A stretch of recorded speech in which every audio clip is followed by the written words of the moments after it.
Hey guys, in this video I will talk about high power water cooled vacuum tubes and how to use them in VTTC applications, and also a few problems and solutions for these problems that you would need to know if you want to do something like this.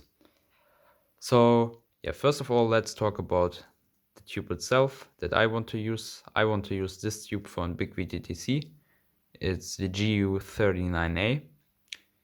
And it has this anode block exposed, so there's like no heatsink on it. If you compare it to the GU39B, it has that big heatsink on it. So how do we cool such a tube? We could always do the dump way and put it into a water bucket. So dump this part right here into a water bucket. But I think such a tube is not optimal for doing that. I think you would have more luck with a tube like this, because you will have a lot more surface area that will be in contact with the water itself, so you'll have a better heat transfer. But that's just a theory and I'm not so sure about that, but I think it would make sense. So to cool such a tube you would need a cooling block. This right here is a custom made aluminum cooling block just for this tube.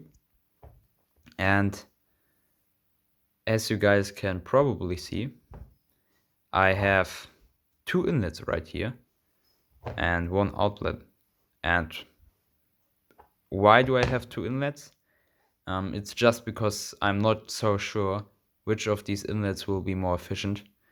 So I can play around with the inlets and see which one is better.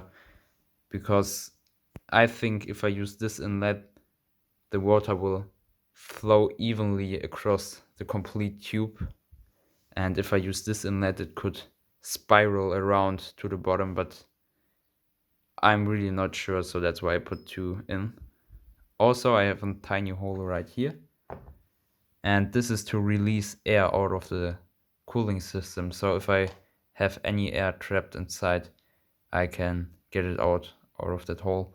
And obviously there will be a screw inside of there. So then there can't escape water or something.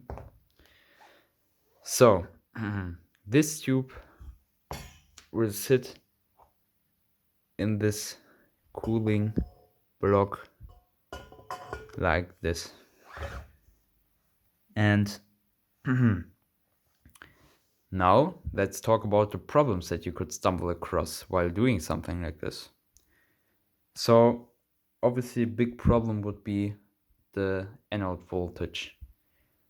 If you build an VTTC with this tube, so with the GU39A, you will probably run anode voltages of roughly 10 kV. So that means this complete block will be at 10,000 volts, which isn't really optimal. So how can we get a solution for this problem? Or what are the possible solutions? So first of all, you can run a grounded anode setup just like in magnetron. So you ground out your anode and put negative 10 kV on your cathode. But the problem with that is that your filament transformer has to handle 10 kilovolts. So that's pretty unrealistic and it will probably just flash over and then it's over. So the more safer solution, but also a more complicated solution, would be to run a deionized water cooling loop. So basically you have your cooling loop. This is the radiator for the tube, by the way, and you have your water pump, and then you don't have to be worried too much about voltages getting into your water pump or your radiator, but I also wouldn't be so sure.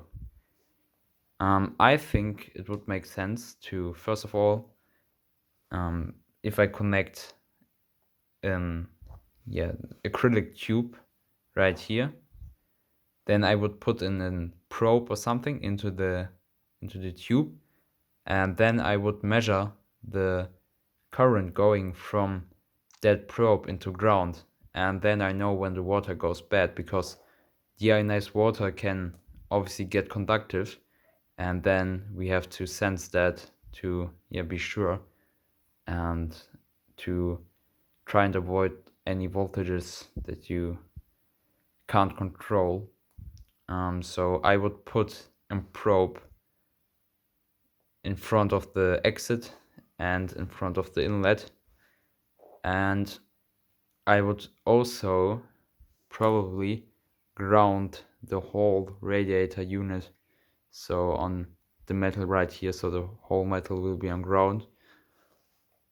And I could also probably put in current meter between the metal and ground to see if any current is going into the radiator, if I don't want to use two probes right here.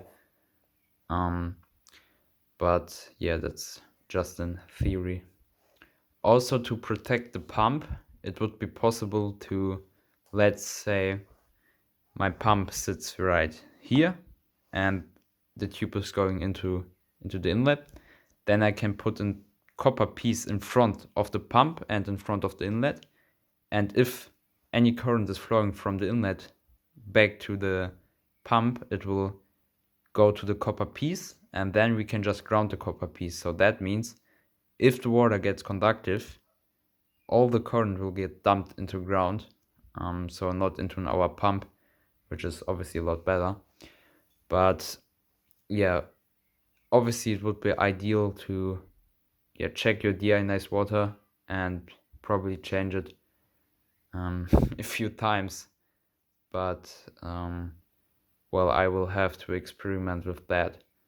And well, yeah, that was basically it. And well, if you guys have questions or if you guys have any tips for doing something like this, feel free to leave a comment.